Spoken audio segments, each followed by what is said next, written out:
Hello everyone, Nick the DM here, back with more March of the Modrons. Today, we'll be taking a look at some of the other creatures that closely interact with the Modrons, most of which are native to Mechanus. These are some of the other creatures a party may come across if they adventure to Regulus. We won't be going over too much detail for each individual creature, just how they interact with the Modrons, and we won't be covering all the creatures of Mechanus, just notable ones within Modron society. So let's get into that. Firstly, the Moignos. The Moignos are two-dimensional, tiny mathematical creatures. Their forms are nothing more than strings of mathematical equations. As they age, their equations begin to create more equations that loop back on themselves, making the younger Moignos more transparent and the older ones almost completely opaque. Moignos are living calculators, able to make split-second decisions and calculations to help the Modrons with keeping Mechanus in order and calculating the rate at which different cogs turn. Moignos are not combative creatures. They are immune to most physical attacks, can teleport anywhere in Mechanus at will, and even if damaged, they will combine with another Moignos, which will then split into smaller strands of equations, creating multiple smaller Moignos. Moignos do have the capabilities of attacks to defend themselves with their paradox ability, creating a paradox within a creature's internal system.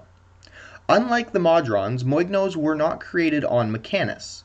They were created by a brilliant scientist called Moigno, whose concept of multidimensional functioning mathematics were too much for him and resulted in him collapsing into a muttering mess. His idea, in the form of Moignos, traveled the multiverse and encountered the Modrons and their insane lawfulness, deciding to stay with these construct creatures and aid them in their vision of perfection. One fact above all is the Moignos' eternal quest to find the value of pi, always calculating to see if they can find the final digit of the seemingly infinite strand of numbers. Next we have the Coggles. Coggles are massive, cog-like constructs resembling the great gears of Mechanus. They range in size from a few 100 feet across to nearly a mile across.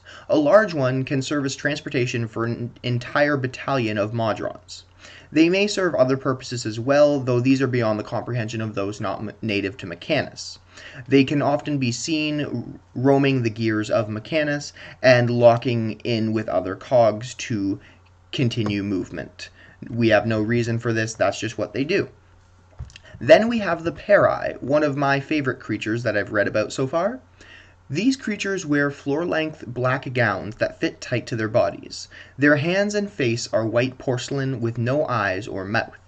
A ball of white or pale yellow light hangs behind the porcelain mask. Some speculate that this is the sentient portion of the Peri. Anyone who investigates the rest of the body will find that these creatures are entirely hollow.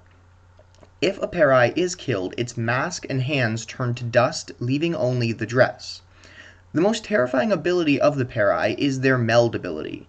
When they find a creature of adequate beauty, grace, strength, and speed, they will attempt to turn them into a Peri. Peri are the natural enemies of Modrons, who have their own definition of perfection.